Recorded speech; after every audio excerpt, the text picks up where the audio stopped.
کبھی سوچا ہے ایک سخت وارننگ، ایک تنبیہ کیسے امید اور تبدیلی کا راستہ بن سکتی ہے؟ تو آئیے پیر اجمل رضا قادری کے اس زبردست خطبے میں غوطہ لگاتے ہیں جو گناہوں کی تاریکی سے شروع ہوتا ہے اور ہمیں رحمت کی روشنی تک لے جاتا ہے۔ تو خطبہ شروع ہوتا ہے ایک بہت ہی سنجیدہ وارننگ سے۔ یہ ان 7 تباہ کن کاموں کی بات کرتا ہے جنہیں روحانی بربادی کا یقینی راستہ کہا گیا ہے۔ یہ وہ خطرے ہیں جن سے ہر ایمان والے کو ہر حال میں بچنے کے لیے کہا گیا ہے۔ تو یہ جو فہرست ہے یہ بہت سنگین ہے۔ شرک کرنے سے لے کر کسی پاک دامن عورت پر تہمت لگانے تک، ان میں سے ہر ایک کام روحانی اور سماجی دونوں طرح سے تباہی کا باعث ہے۔ انہیں صرف غلطیاں نہیں سمجھا جاتا بلکہ یہ وہ ریڈ لائنز ہیں جنہیں کبھی بھی پار نہیں کرنا چاہیے۔ لیکن یہاں آ کر کہانی میں ایک زبردست موڑ آتا ہے۔ ان سخت وارننگز کے بعد خطبہ ہمیں مایوسی میں نہیں چھوڑتا بلکہ یہ ہمیں حل کی طرف لے جاتا ہے۔ اور وہ حل کیا ہے؟ نبی اکرم صلی اللہ علیہ وآلہ وسلم کے کرم کی وہ طاقت جو زندگیاں بدل کر رکھ دیتی ہے۔ تو قصہ کچھ یوں ہے کہ ایک نوجوان چرواہا ہے، ابو معذورہ۔ وہ اپنے دوستوں کے ساتھ مل کر شاید شرارت میں مقدس اذان کی نقل اتارتا ہے، اس کا مذاق اڑاتا ہے۔ وہ اس بات سے بالکل بے خبر ہے کہ اس کی زندگی ہمیشہ کے لیے بدلنے والی ہے۔ اب دیکھیں، سزا یا ڈانٹ تو دور کی بات جس کی شاید وہ نوجوان توقع بھی کر رہا ہوگا۔ نبی صلی اللہ علیہ وسلم نے اسے اپنے پاس بلایا۔ آپ صلی اللہ علیہ وسلم نے اس کے سر اور دل پر اپنا شفقت بھرا ہاتھ رکھا اور ایک مہربانی بھری نگاہ سے اسے ایک ایسا ناقابل یقین اعزاز بخشا جس نے اس کی تقدیر ہی بدل دی۔ اور یہی وہ لمحہ ہے جو اس خطبے کے مرکزی خیال کو، اس کے دل کو بالکل کھول کر سامنے رکھ دیتا ہے۔ ایک چرواہا جو مذاق اڑا رہا تھا، نبی صلی اللہ علیہ وسلم کی صرف ایک لمحے کی مخلصانہ توجہ اور کرم کی نظر سے خانہ کعبہ کا معزز مؤذن بن گیا۔ یہ اس بات کا ثبوت ہے کہ شفقت کی ایک نظر کسی انسان کی تقدیر کو پوری طرح بدل سکتی ہے۔ اچھا، تو یہ جو شفقت تھی یہ صرف ایک شخص کے لیے نہیں تھی۔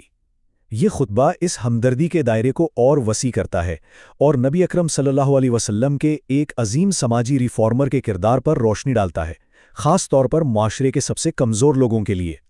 ذرا سوچئے، ایک ایسا دور جہاں عورت کو صرف ایک جائیداد سمجھا جاتا تھا، وہاں اسلام نے آ کر کیا انقلاب برپا کیا۔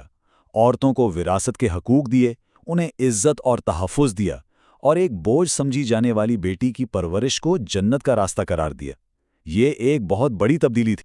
اور یہی گہری ہمدردی، یہی اپنائیت یتیموں کے لیے بھی تھی۔ انہیں صرف پیسے یا خیرات نہیں دی گئیں بلکہ انہیں معاشرے اور خاندان کا حصہ بنایا گیا۔ نبی صلی اللہ علیہ وسلم کا ایک یتیم بچے سے یہ کہنا کہ کیا تم اس بات پر راضی نہیں کہ میں تمہارا باپ بنوں اور عائشہ تمہاری ماں، یہ وہ جذباتی سہارا تھا جس کی ہر بچے کو ضرورت ہوتی ہے۔ لیکن سوال یہ ہے کہ ایسی زندگی کی، ایسے کردار کی بنیاد کیا ہے؟ یہ خطبہ ہمیں ایک ایسی روحانی کرنسی سے ملواتا ہے جو سونے چاندی سے کہیں زیادہ قیمتی ہے، اور وہ ہے یقین، یعنی اللہ پر کامل غیر متزلزل بھروسہ۔ دیکھیں، یقین کا مطلب صرف مان لینا نہیں ہے، یہ گہرا نہ ٹوٹنے والا اعتماد ہے کہ اللہ کے وعدے سچے ہیں۔ اس کو سمجھانے کے لیے خطبے میں ایک بہت ہی خوبصورت کہانی سنائی گئی ہے۔ تو قصہ ہے حضرت علی رضی اللہ عنہ کا، جو اپنی بیمار بیوی حضرت فاطمہ رضی اللہ عنہ کے لیے ایک انار خرید کر لاتے ہیں، لیکن راستے میں ایک ضرورت مند مل جاتا ہے اور وہ اپنے کامل یقین کے ساتھ وہ ایک انار اسے دے دیتے ہیں۔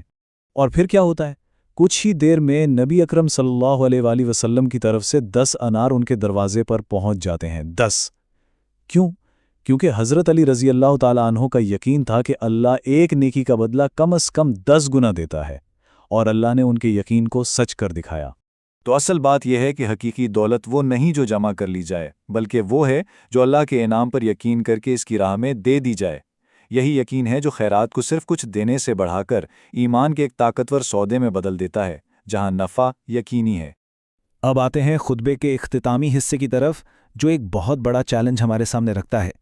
یہ ہمیں اس فرق پر سوچنے پر مجبور کرتا ہے کہ مذہب پر صرف عمل کرنا کیا ہے اور اسے سچ میں جینا کیا ہے۔ یہاں ایک بڑا دلچسپ واقعہ سنایا گیا ہے۔ ایک یہودی شخص اپنے مسلمان دوست کو آئینہ دکھاتا ہے۔ وہ اس کے منافقانہ کاموں جیسے کاروبار میں جھوٹ، شراب اور جوا کا موازنہ ایک اللہ کے ولی بایزید بستامی کی سچی پرہیزگاری سے کرتا ہے۔ یہ ایک جھنجھوڑ دینے والا موازنہ ہے۔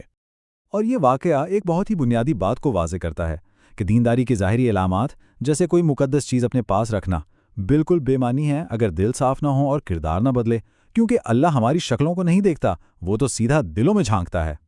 تو آخر میں یہ خطبہ ہم سب کو ایک دوراہے پر لا کھڑا کرتا ہے اور ایک گہرا سوال چھوڑ جاتا ہے، کیا ہمارا ایمان صرف کچھ ظاہری رسموں کا نام ہے، یا یہ ہمارے اندر کی، ہمارے کردار کی مکمل تبدیلی کا نام ہے؟